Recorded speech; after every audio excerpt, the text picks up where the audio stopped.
Back to another episode here on Stuck in the Catch Fence where we're going to make you even more money than we made you last week. Let's get into it.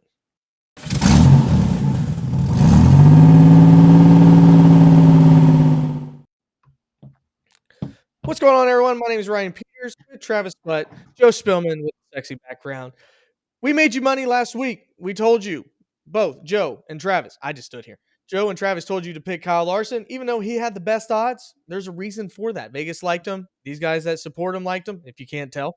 He made you money. You got Ty Gibbs, top 10. You got Martin Truex, top 10. Both of those picks, boom, right here. These guys, they're here to make you even more money this week. So let's not waste any of your time. Let's get right into it. We are at the Shriners Children 500. So whenever you make some of this money, you can actually donate it back to the kids. So consensus pick, we'll go ahead first with Travis. What are your consensus picks? I like the Barry top 10 if we think about whose ride he was in. Whose ride is he in? Kevin Harvick's. Guess where Kevin Harvick's really good at? Where's Ronnie Childers really good at? Phoenix. So I know there's a new package, but Kevin Harvick was really good there the spring and fall last year. I think a Barry top 10 plus 320. That's hella good odds.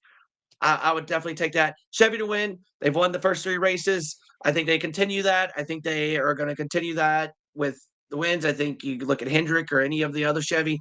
They're always on top of the game when there's new packages. I see that one. That's a good one. And then the Larson top three. He's usually been pretty good there in the spring.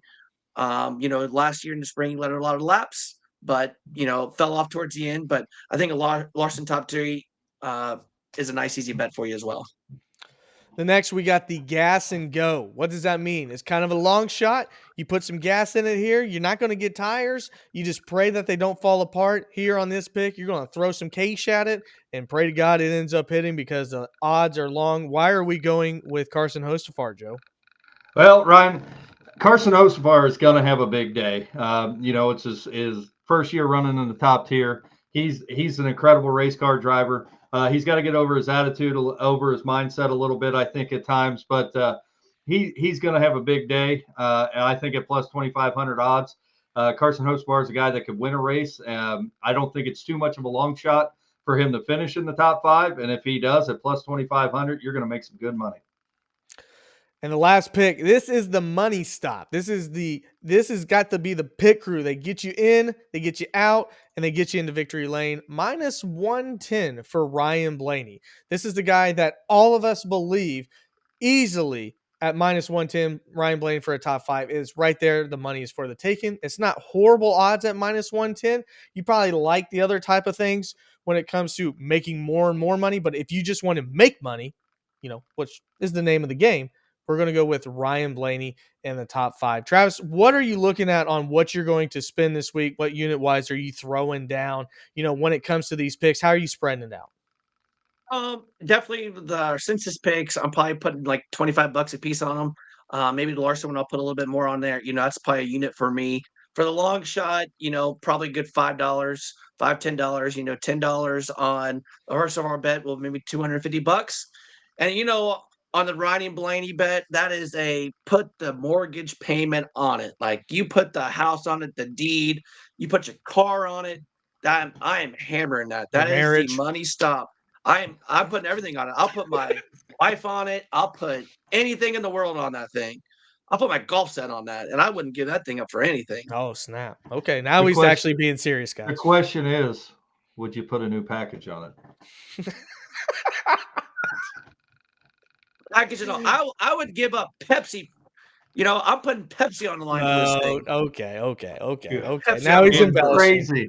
Yeah. Getting crazy. Joe, what's your advice to fans after qualifying? Because this is Friday. This is before qualifying. What's your advice to fans after you see qualifying?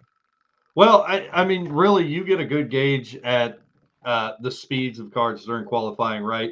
And at a place like Phoenix, where there's a lot of straight line racing, not a lot of passing, a good qualification could really change your mindset on how you should bet. If you got a driver in mind, he goes out and qualifies 25, you might want to reevaluate that.